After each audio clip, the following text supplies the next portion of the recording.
Connecting TV நேயர்களுக்கு வணக்கம். Big பாஸோடைய அப்டேட்ஸ்லாம் தொடர்ந்து பார்த்துட்டே இருக்கோம். அந்த வகையில் ரம்யா பாண்டியன் வந்துட்டு இப்போ எதிர்பார்த்த மாதிரி எவிக்ட் ஆயிருக்காங்க அப்படின்னு சொல்லிட்டு தகவல் வெளியாயிருக்கு. நம்மளுக்கு நல்லாவே தெரியும் ஆரி தான் வந்துட்டு டைட்டில் வின் பண்ண போகிறாரு அப்படின்னு சொல்லிட்டு. இதன் மூலியமாக பாலாஜி வந்துட்டு ரன்னர் அப் ஆக போகிறாரு.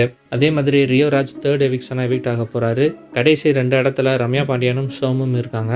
சோம் ஆல்ரெடி எவிக்ட் ஆகி வெளில போயிட்டாரு. அதே மாதிரி இப்போ ரம்யா வந்துட்டு எவிக்ட் ஆயிருக்காங்க அப்படின்னு சொல்கிறாங்க.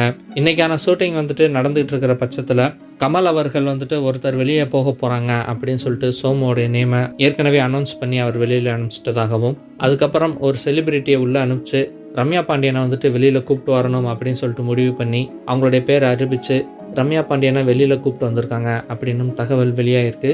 ரம்யா பாண்டியன் போனது அவங்களுக்கு பெரிய ஆச்சரியம் இல்லை அப்படின்னே சொல்லலாம். அதாவது ஏற்கனவே வந்திருந்த கண்டஸ்டன்ஸ் எல்லாருமே இதை பற்றி நிறையாவே அவங்க கிட்ட சொல்லிட்டாங்க. ஸோ தனக்கு டைட்டில் வின்னர் அப்படின்றது கிடைக்காம போகிறது அவங்களுக்கு ஒரு பெரிய ஆச்சரியமாக இல்லை அப்படின்றதான் உண்மை. இதை அவங்களே சொல்லியிருந்தாங்க. அதாவது நல்ல வேளை அவங்க வந்து வெளியில் என்ன மாதிரி போர்ட்ரே ஆயிருக்கு அப்படின்னு சொல்லிட்டு நம்மளுக்கு சொல்லியிருக்காங்க. இதனால் அந்த ஷாக்கிங் மொமெண்ட் அப்படின்றது இல்லாமல் இருக்கும். யார் டைட்டில் வின் பண்ணாலும் நம்ம எவிக்ட் ஆக போகிறோம் அப்படின்றது உறுதி தான். அது எப்போனாலும் எனக்கு ஓகே தான் அப்படின்னு சொல்லிட்டு ரம்யா பாண்டியன் அதை பாசிட்டிவாக எடுத்துக்கிட்டாங்க. ஸோ ஆரி தான் வந்துட்டு டைட்டில் வின் பண்ண போகிறாரு அப்படின்றது அவங்களுக்கே முன்னாடி தெரிஞ்சிருக்கு. இது தொடர்ந்து கமல் சார் நேற்று கேட்கும்பொழுது கூட வெளியிலேருந்து வந்தவங்க நிறைய விஷயங்கள் சொன்னாங்க. அது எல்லாமே வந்துட்டு ரொம்ப டேமேஜ் ஆயிருக்கு அப்படின்ற மாதிரி தான் சொல்லியிருக்காங்க. சம்யுக்தா சொன்ன ஒரே ஒரு வார்த்தை தான் கொஞ்சம் மனசுக்கு ஆறுதலாக இருந்துச்சு. ஸோ இதுலேருந்தே நல்லா தெரிஞ்சிடுச்சு மக்களுக்கு நம்மளை பிடிக்காமல் போயிடுச்சு அப்படின்னு சொல்லிட்டு. வர்றதுக்கு முன்னாடி எனக்கு கொஞ்சம் பாசிட்டிவான ஃபேம் இருந்துச்சு, ஆனால் இப்போ அது நெகட்டிவாக மாறி இருக்குன்னு நான் நினைக்கிறேன். அது ஒன்றும் பிரச்சனை இல்லை, வெளியில் போய் நான் பார்த்துக்கிறேன் அப்படின்ற மாதிரி ரம்யா பாண்டியன் பாசிட்டிவாக பேசியிருந்தாங்க.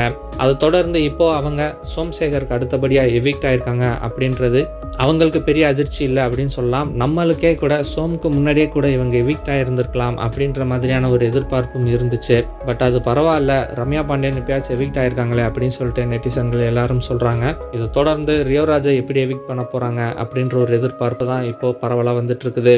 ஸோ கண்டிப்பாக ரம்யா பாண்டியனுக்கு மாதிரி ரியோராஜுக்கும் ஒரு செலிபிரிட்டி போய் தான் வந்து கூப்பிட்டு வருவாங்க அப்படின்னு சொல்லிட்டு எதிர்பார்க்கப்படுது. அது மட்டும் இல்லாமல் ஃபைனல் ஸ்டேஜில் ஆரியையும் பாலாஜியையும் கமல் சாரே போய் கூப்பிட்டு வருவார் அப்படின்ற மாதிரி தகவல்கள் சொல்கிறாங்க.